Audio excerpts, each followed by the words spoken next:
ഇന്ന് നമ്മൾ ഡിസ്കസ് ചെയ്യാൻ പോകുന്നത് ക്രോമസോംസിൻ്റെ ഡീറ്റെയിൽ ആയിട്ടുള്ള കാര്യമാണ്. ഓരോ സ്പീഷീസും specific number of chromosomes process ചെയ്യുന്നുണ്ട്. നമുക്ക് മനുഷ്യന്മാർ എത്രയാണ് 46 ക്രോമസോംസ് ആണ് പ്രോസസ്സ് ചെയ്യുന്നത്. അതായത് 23 പെയേഴ്സാണ് വരുന്നത്. അങ്ങനെ നോക്കുന്ന സമയത്ത് ക്രോമസോംസിൻ്റെ കൂടുതൽ ഡീറ്റെയിൽ ആയിട്ടുള്ള കാര്യങ്ങൾ നോക്കാം. നമ്മളിവിടെ നോക്കുന്നത് ഹ്യൂമൺ ക്രോമസോംസിൻ്റെ കാര്യമാണ്. ഹ്യൂമൺ ക്രോമസോമിൻ്റെ കാര്യമാണ് പറയാൻ പോകുന്നത്. 2 ടൈപ്പ് ക്രോമസോംസ് ആണ് ഹ്യൂമൻസിനുള്ളത്. ഒന്നാമത്തത് somatic chromosomes and sex chromosomes. Somatic എന്ന് പറഞ്ഞു കഴിഞ്ഞാൽ കുറച്ചുകൂടി സെക്സ് ക്രോമസോംസ് എന്താണെന്ന് പറയാം. സെക്ഷൽ റിലേറ്റഡ് ആയിട്ടുള്ള ജെൻഡർ തീരുമാനിക്കുന്ന തരത്തിലുള്ള ക്രോമസോംസിനെയാണ് സെക്സ് ക്രോമസോംസ് എന്ന് പറയാം. അതല്ലാത്തതെല്ലാത്തിനെയും നമ്മൾ സൊമാറ്റിക് ക്രോമസോംസ് എന്നാണ് പറയാം. സോ സെക്സ് ക്രോമസോംസ് എന്താണെന്ന് പറയാം. These are the chromosomes which are involved in sex determination. Sex determination എന്താണ് എന്ന് വെച്ചാൽ ആണാണോ പെണ്ണാണോ, അതായത് ഒരു കുഞ്ഞ് ജനിക്കുന്ന സമയത്ത് ആൺകുഞ്ഞാണോ പെൺകുഞ്ഞാണോ എന്നൊക്കെ തീരുമാനിക്കുന്നത് ഈ സെക്സ് ക്രോമസോംസ് ആണ്. 2 ടൈപ്പ് സെക്സ് ക്രോമസോംസ് ആണ് നമുക്കുള്ളത്. ഒന്ന് പറയുന്നത് എക്സ് ക്രോമസോമും ഒന്ന് വൈ ക്രോമസോമുമാണ്. X chromosomes and the Y chromosomes. Y chromosomes is comparatively smaller than that of the X chromosome. The SRY gene on the Y chromosome is responsible for the development of testes in the embryo. അപ്പോൾ ഇതിൽ നിന്ന് മനസ്സിലായി, ഈ Y chromosome എന്ന് പറയുന്നത് മെയിൽസിനുള്ളതാണ്, ജെൻസിന് വരുന്നതാണ്, ആണുങ്ങൾക്ക് വരുന്നതാണ്. എക്സ് ക്രോമസോം എന്ന് പറയുന്നത് ഫീമെയിൽസിന് വരുന്നതാണ്, സ്ത്രീകൾക്ക് വരുന്നതാണ്. അതായത് വൈ ക്രോമസോംസ് വഴിയാണ് ടെസ്റ്റിസ് ഡെവലപ്പ് ചെയ്ത് വരിക. SRY ജീന് വഴിയാണ് വൈ ക്രോമസോംസ്. SRY ജീൻസ് വരുന്ന വൈ ക്രോമസോംസ് മെയിലിനെ ഡിറ്റർമിൻ ചെയ്യുന്നു. എന്നാൽ SRY ജീൻ ഇല്ലാത്തവരാണെങ്കിൽ അവർ ഫീമെയിലായിട്ടാണ് മാറുക. 2 തരം സെക്സ് ക്രോമസോംസ് ആണുള്ളത്. എക്സ് ക്രോമസോമും വൈ ക്രോമസോമും. എക്സ് ക്രോമസോം ആണെങ്കിൽ ഫീമെയിലിനാണ്, വൈ ക്രോമസോം ആണെങ്കിൽ മെയിലിനെയാണ് ഡിറ്റർമിൻ ചെയ്യുന്നത്. ഇനി നമ്മൾ സൊമാറ്റിക് ക്രോമസോം എന്താണെന്ന് നോക്കാം. These are the chromosomes that control physical characteristics. അതായത് എന്തൊക്കെയാണ് ഫിസിക്കൽ ക്യാരക്ടറിസ്റ്റിക്സ് വരുന്നത്? ഒരാൾ ടോൾ ആവണോ, ഒരാൾ ഫാറ്റ് ആവണോ, ഒരാൾ സ്ലിം ആവണോ, അതായത് നമ്മൾ ബോഡി ഷെയിം ചെയ്യുന്ന മിക്ക കാര്യങ്ങളും വരുന്നത് സൊമാറ്റിക് ക്രോമസോംസ് ഡിറ്റർമിൻ ചെയ്യുന്നതാണ്.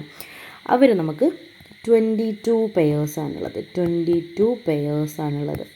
ഇത് 1 പെയറാണ് ഉള്ളത്. അങ്ങനെ ടോട്ടൽ അങ്ങനെയാണ് ഈ 22 + 1 പെയർ, അങ്ങനെയാണ് 23 പെയർ ഓഫ് ക്രോമസോം നമുക്ക് ഉണ്ടാവുന്നത്. അപ്പോൾ 22 പെയേഴ്സ് ഓഫ് സൊമാറ്റിക് ക്രോമസോംസ് നമുക്കുണ്ട്. A pair of identical chromosomes together form a homologous chromosome. Pair of identical ഒരേപോലെയുള്ള 2 ക്രോമസോമുകൾ ചേർന്നാൽ അതിനെ ഹോമോലോഗസ് എന്ന് പറയും. One of these is inherited from mother and the other is from father. അതായത് ഒരു സെല്ലിനകത്ത് ഒരു സെല്ലിനെ നമുക്ക് വരക്കാം. നമുക്കൊരു സെല്ലിനെ വരച്ച് നോക്കാം ആദ്യം. ഒരു മിനിറ്റ്.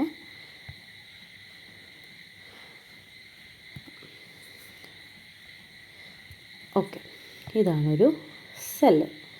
ഈ സെല്ലിനകത്ത് ഒരു ക്രോമസോം ഉണ്ട്, സെൻട്രോമിയറൊക്കെ ഉണ്ട്. ഇത് മറ്റൊരു ക്രോമസോമാണ്. ഇതാണ് ഒരു സെല്ലെന്ന് പറയുന്നത്.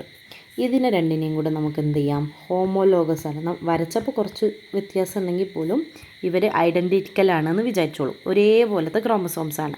ഹോമോലോഗസ് ക്രോമസോമാണ്. ഈ ഹോമോലോഗസിൽ ഇത് എവിടെ നിന്ന് വരുന്നതായിരിക്കും? ഫാദർ കൊടുക്കുന്നതായിരിക്കും. ഇത് മദർ കൊടുക്കുന്നതായിരിക്കും. ഓക്കെ, അങ്ങനെ ഒരു ഫാദറിൻ്റെയും ഒരു മദറിൻ്റെയും ക്രോമസോം കൂടിയിട്ടാണ് ഒരു ഹോമോലോഗസ് പെയർ ഓഫ് ക്രോമസോം ഉണ്ടാവുന്നത്. അതുകൊണ്ടാണ് മിക്ക ഫിസിക്കൽ ക്യാരക്ടറിസ്റ്റിക്സും എന്താവുന്നത് അച്ഛൻ്റെയും അമ്മേൻ്റെയും, അല്ലെങ്കിൽ അച്ഛൻ്റെയും അമ്മേൻ്റെയാണ് ബേസിക് ആയിട്ട് വരിക.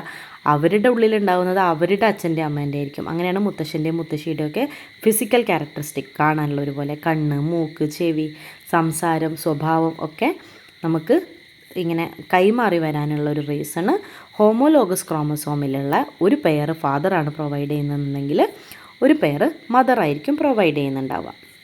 അപ്പോൾ ഇതിൽ സൊമാറ്റിക്, ഈ ഭാഗത്താണ് സൊമാറ്റിക് ക്രോമസോംസിനെ പറ്റി പറയുന്നതെങ്കിൽ ഇവിടെയാണ് സെക്സ് ക്രോമസോമിനെ പറ്റി പറയുന്നത്. സെക്സ് ക്രോമസോമിന് 2 ചാൻസ് ആണുള്ളത്. ഒന്നുകിൽ അത് XX ആവാം, അല്ലെങ്കിൽ അത് XY ആവാം.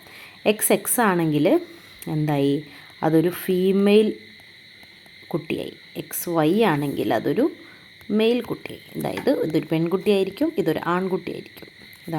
അങ്ങനെയാണ് ജെൻഡർ ഡിറ്റർമിൻ ചെയ്യുന്നത്. അപ്പോൾ സെക്സ് ക്രോമസോമിൻ്റെ വർക്ക് എന്ന് പറയുന്നത് സെക്സ് ഡിറ്റർമിനേഷൻ മാത്രമാണ്. ആൺകുട്ടിയാണോ പെൺകുട്ടിയാണോ എന്ന് അറിയാൻ മാത്രമാണ്. ഇവിടെ എക്സ് ക്രോമസോം നമ്മൾ പറഞ്ഞു, വൈ ക്രോമസോം കമ്പാരിറ്റീവ്ലി ചെറുതാണ്. ഇവിടെ രണ്ടും എക്സ്, ഇങ്ങനെ 2 പോസിബിലിറ്റീസ് ആണുള്ളത്. വൈ എന്നുള്ളൊരു കോമ്പിനേഷൻ ഇവിടെ പറയുന്നില്ല കേട്ടോ.